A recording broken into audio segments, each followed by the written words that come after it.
Hello friend, आज के video में हम लोग देखेंगे कंप्यूटर का generation.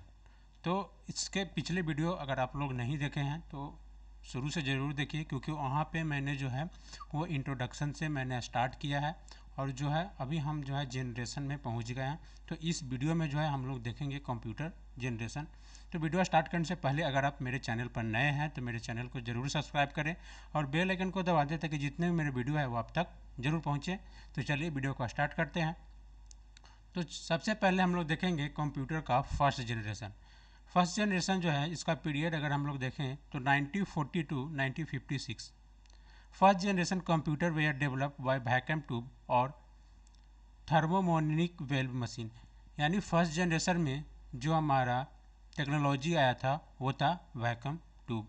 The input of system was based on punch card and paper tape. यानी पहले जो हम लोग इनपुट लेते थे वो किसके थ्रू लेते थे, एक पंच कार्ड होता था जिसके थ्रू जो हम लोग जो है इनपुट लेते थे, या हम लोग बोल सकते हैं कि पेपर टेप। यानी पहले जो एक पेपर टेप होता था और एक कार्ड होता था जिसके थ्रू हम लोग क्या करते थे, कंप्यूटर में इनपुट लेते थे। लेकिन आज तो हम लोग क्या करते हैं कि कीबोर्ड पे टाइपिंग करते हैं और जो हम इनपुट लेते हैं। नेक्स्ट हम लोग बात करते हैं कि the first generation computer work on binary coded concept language 0 और 1। यानी फर्स्ट जनरेशन का जो कंप्यूटर था वो किस पे वर्क करता था, बाइनरी कोड पे वर्क करता था, यानी 0 और 1 के फॉर्मेट में जो है वो वर्क करता था। अगर इसका हम लोग देखें तो यहाँ से आपका ऑब्जेक्टिव क्वेश्चन निकल सकता है कि फर्स्ट जनरेशन का पीरियड आपसे पूछ सकता है। तो आप लोग यहाँ पे बताना होगा 1940 टू 1956। सेकेंड आपका ऑब्जेक्टिव क्वेश्चन ये बन सकता है कि फर्स्ट जनरेशन में कौन सा टेक्नोलॉजी आया था, तो वहाँ पे आप वैक्यूम ट्यूब बता सकते हैं। नेक्स्ट ऑब्जेक्टिव क्वेश्चन यहाँ से ये भी निकल सकता है कि जो फर्स्ट जनरेशन जो कंप्यूटर था वो हम लोग जो इनपुट लेने के लिए क्या यूज करते थे, तो आप वहाँ पे पंच कार्ड या पेपर टेप बता सकते हैं। नेक्स्ट हम लोग बात करते हैं सेकेंड जनरेशन ऑफ कंप्यूटर। ठीक है, सेकेंड जनरेशन ऑफ कंप्यूटर जो था उसका पीरियड था 1956 टू 1963 इज रफली considered as the period of second generation of computer. Second generation computer were developed by transistor technology. देखिए, फर्स्ट जनरेशन में जो हमारा टेक्नोलॉजी था वो वैक्यूम ट्यूब था। उसके बाद डेवलप होने के बाद जो हमारा सेकेंड जनरेशन में जो है वो ट्रांजिस्टर टेक्नोलॉजी आया। In comparison to first generation the size of second generation was smaller. अगर हम बात करें वैक्यूम ट्यूब और ट्रांजिस्टर में, तो फर्स्ट जनरेशन के कंपैरिजन जो ट्रांजिस्टर था वो उससे छोटा है। In comparison to computer of first generation the computing time taken by the computer of the second generation was lesser. और जो टाइम जो लेता है वो फर्स्ट जनरेशन के कंपैरिजन में वो भी जो क्या था, कम ले रहा है।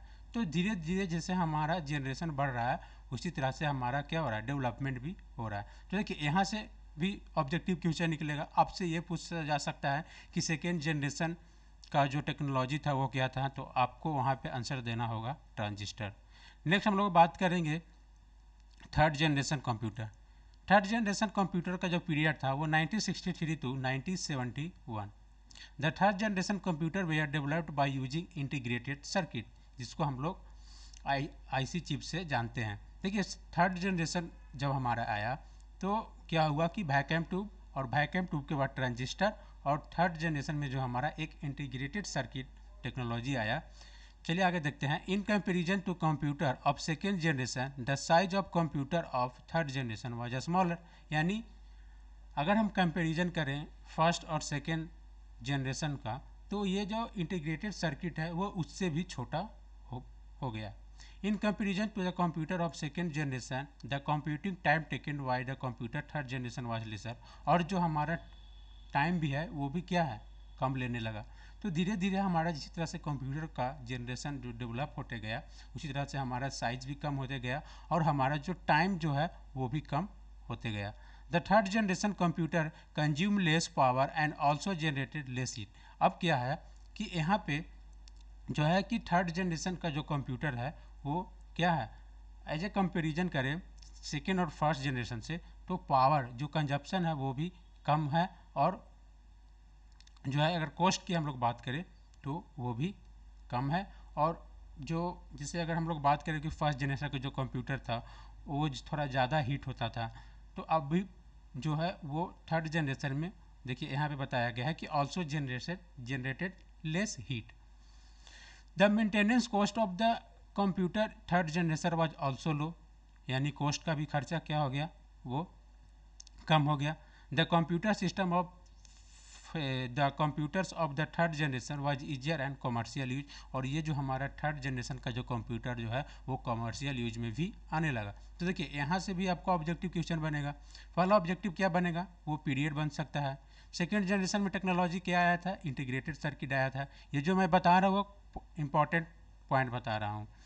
अगर कंपेरिजन में अगर आपसे पूछा जाए तो वो तो ही हम लोग को साफ पता चल रहा है कि वो जो है थर्ड जनरेशन जो था उस साइज में स्मॉलर था। लेकिन अगर आपको कहीं पे जैसे ऑब्जेक्टिव नहीं आकर के अगर आपको जनरेशन ऑफ कंप्यूटर कहीं पे एक्सप्लेन करने के लिए आपको बोल दिया जाए तो आप वहाँ पे ये सब पॉइंट को इजीली एक्सप्लेन कर सकते हैं कि वो जो कंपेरिजन बता सकते हैं कि जो टाइम कंज्यूमिंग लेस था, स्मॉल साइज था, ये जो इसका जो मेंटेनेंस कॉस्ट था वो भी कम था, और थर्ड जनरेशन का जो कंप्यूटर था वो कमर्शियल यूज में आने लगा। तो इस तरह से आप जो है एक्सप्लेन कर सकते हैं। नेक्स्ट हम लोग देखेंगे fourth generation of computer. The period of fourth generation of computer 1970 to 2010 considered as the fourth generation of computer. The fourth generation computer was developed using microprocessor technology. अब क्या है कि इंटीग्रेटेड सर्किट के बाद हमारा जो है वो फोर्थ जनरेशन में माइक्रो प्रोसेसर टेक्नोलॉजी आया। Bye coming fourth generation computer become a very small size, it become a portable, और उससे भी जो छोटा आने लगा, यानी थर्ड जनरेशन से भी क्या हो गया, टेक्नोलॉजी वो छोटा हो गया। The machine of fourth generation started generating very low amount of heat, it much faster accuracy become more reliable। और ये क्या, जो हमारा फोर्थ जनरेशन का कंप्यूटर था वो थोड़ा फास्टर था। एक्यूरेसी की अगर बात करें तो वो भी मतलब कि एज ए कंपेरिजन करें थर्ड और सेकंड से तो उससे बेहतर था। The production cost reduce to very low in comparison to previous generation, और प्रोडक्शन कॉस्ट भी क्या हो गया, रिड्यूस हो गया। तो धीरे धीरे जो क्या हुआ कि टेक्नोलॉजी जो हमारा है वो बढ़ते गया और जो टाइम भी था वो क्या होते गया, कम होते गया।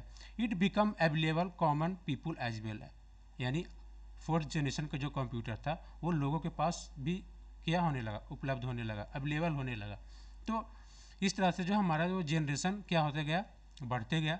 अब हम लोग बात करते हैं fifth generation of computer.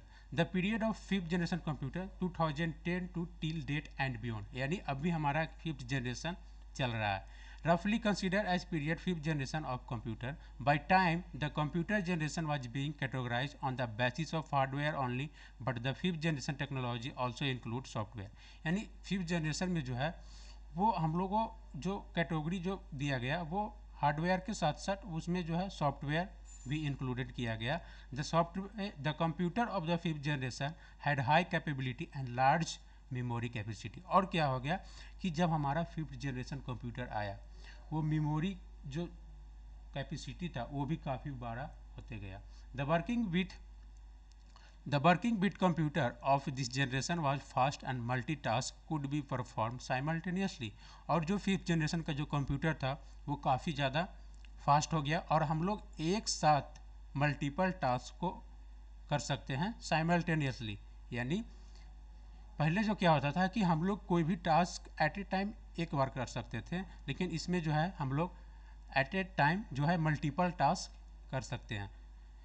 Some of the popular advance technology of the fifth generation include artificial intelligence, quantum computing, nano technology, parallel processing. यानी ये सब जितना भी जो हमारा जो टेक्नोलॉजी आया वो सारा जो है फिफ्थ जनरेशन में आया। आजकल देख रहे हैं मार्केट में एआई का क्या डिमांड हो रहा है, आर्टिफिशियल इंटेलिजेंस जो काफ़ी ज़्यादा आजकल मार्केट में डिमांड हो रहा है, और एआई आज बहुत दूर तक जो है वो पहुंच चुका है। तो ये हमारा जो फिफ्थ जनरेशन ऑफ कंप्यूटर है वो काफ़ी जो इसमें है डेवलपमेंट हुआ टेक्नोलॉजी का, और हमारा जो टेक्नोलॉजी है वो एडवांस होते जा रहा है।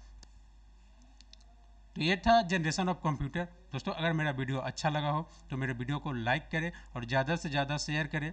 मिलते हैं नेक्स्ट वीडियो में। Thanks for watching video.